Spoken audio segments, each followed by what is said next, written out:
সকলোকে নমস্কাৰ জনাইছোঁ, লগতে সেৱা জনাইছোঁ। আমি বৰ্তমান আছোঁ এয়া লাচিত নগৰ নামঘৰত আৰু ইয়াৰ পৰাই আমি আমাৰ গন্তব্য স্থানলৈকে ইয়াৰ পৰা আমি প্ৰস্থান কৰিম।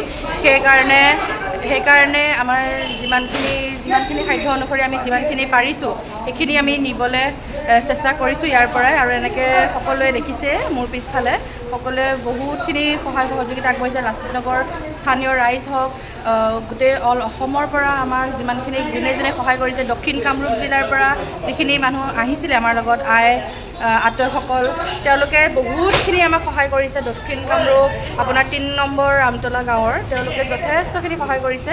আৰু এইফালে এনেকৈ পিছফালে দেখিবলৈ পাইছে। ইতিমধ্যে আমি ইয়াৰ পৰা ৰাওনা হ'বলৈ সাজু হৈছোঁ। সকলোৱে আশীৰ্বাদ কৰিব যাতে ভালে কুশলে আমি তালৈ গৈ পাওঁ আৰু লগতে সকলোখিনিকে যাতে আমি ভালে কুশলে সকলোকে যাতে দিব পাৰোঁ। ধন্যবাদ। আমি যাব কাৰণে এনেকৈ সাজু হৈছে এখন গাড়ী। এইফালে এখন গাড়ী আমাৰ লাচিত নগৰ নামঘৰ, ইয়াৰ পৰা আমি প্ৰস্থান কৰিম তালৈ বুলি। সকলোৱে আশীৰ্বাদ কৰিব।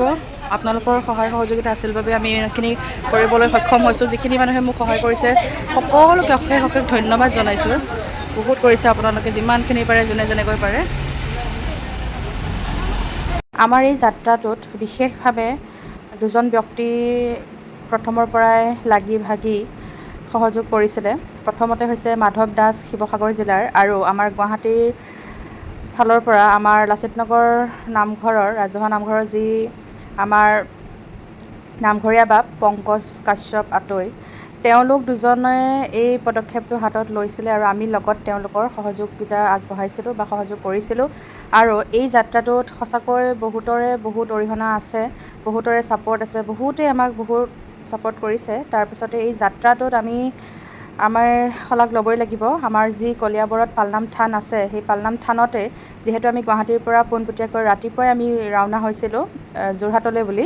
আৰু যেতিয়া ভকতসকলে গম পালে তেতিয়া কলিয়াবৰ পালনাম থানত আমাৰ কাৰণে বাপ বান্ধৱসকলে দুপৰীয়াৰ অন্নমুঠিৰ ব্যৱস্থা কৰিছিলে। আৰু এনেকৈ আমি আহি পালোহি কলিয়াবৰ পালনাম থান।